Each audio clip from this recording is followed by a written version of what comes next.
Di saat yang bersamaan, pegawai bagian administrasi itu menanyakan perihal pembiayaannya bagaimana. Mendengar pertanyaan itu, sang dokter kesal dan sebal. Dengan tatapan mata tajam, dokter itu Istrinya menahan rasa sakit yang tak tertahankan. Ia dibantu dengan tetangganya yang memiliki mobil membawa istrinya ke rumah sakit untuk dilakukan perawatan. Sesampai di rumah sakit, pihak rumah sakit yang diwakili pegawai di bagian administrasi meminta untuk melengkapi administrasi yang ujung-ujungnya diminta untuk pembiayaan atau bisa menggunakan asuransi dan BPJS. Namun karena dia tidak memiliki uang dan dia juga tidak memiliki asuransi dan dia juga belum mengurusi BPJS, akhirnya dia tidak memiliki fasilitas untuk dilakukan perawatan terhadap istrinya. Mengetahui hal itu, dia sangat sedih dan kecewa. Dia sangat memohon agar pegawai itu bisa menolongnya. Namun pegawai itu menolak dan bilang tidak bisa membantu karena itu sudah menjadi bagian prosedur rumah sakit. Sampai tetangganya turun tangan dan bernegosiasi agar bisa dilakukan perawatan.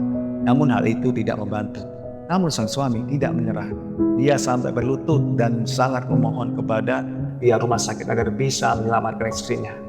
Sementara istrinya yang ada tak jauh darinya telah kesakitan. Melihat hal itu, dia sangat panik dan khawatir. Dia saking frustasinya dan bingung harus bagaimana sampai berteriak-teriak. Teriakannya itu sampai terdengar ke ruang sebelah. Dan dia tidak tahu harus apa yang dilakukan selain dia memohon dan berteriak, memohon dan berteriak. Saking kerasnya teriakan itu, ada seorang dokter yang saat itu berjalan melewati mereka. Penasaran ada apa yang terjadi. Sang dokter pun datang menghampiri. Melihat ini adalah sebuah kesempatan, sang suami langsung mengadukan persoalannya ke dokter. Dia sangat memohon agar dokter bisa menyelamatkan istrinya. Dia kasih tahu riwayat penyakitnya dan kronologisnya sampai dia datang ke sini. Mendengar penjelasan itu, sang dokter penasaran dan tergerak untuk memeriksa istrinya. Lalu sang dokter menghampiri istrinya lalu dilakukan sedikit pengecekan. Setelah dicek, sang dokter agak khawatir dan meminta perawat untuk melakukan perawatan secara intensif. Di saat yang bersamaan, pegawai bagian administrasi itu menanyakan perihal pembiayaannya bagaimana. Mendengar pertanyaan itu, sang dokter kesal dan sebal. Dengan tatapan mata tajam, dokter itu bilang, "Catat semua pengeluaran pasien ini terhitung sejak hari ini sampai nanti dia sembuh. Lalu potong dari gaji saya. Jika itu masih dipersoalkan, maka sampaikan ke atasan.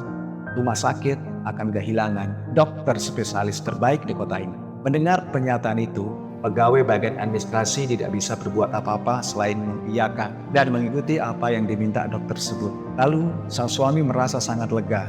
Dia menghampiri dokter itu sambil berlutut di hadapan dokter itu. Dia berterima kasih atas kebaikan yang dilakukan. Dia merasa ada seorang malaikat yang baik hatinya datang di waktu yang sangat tepat.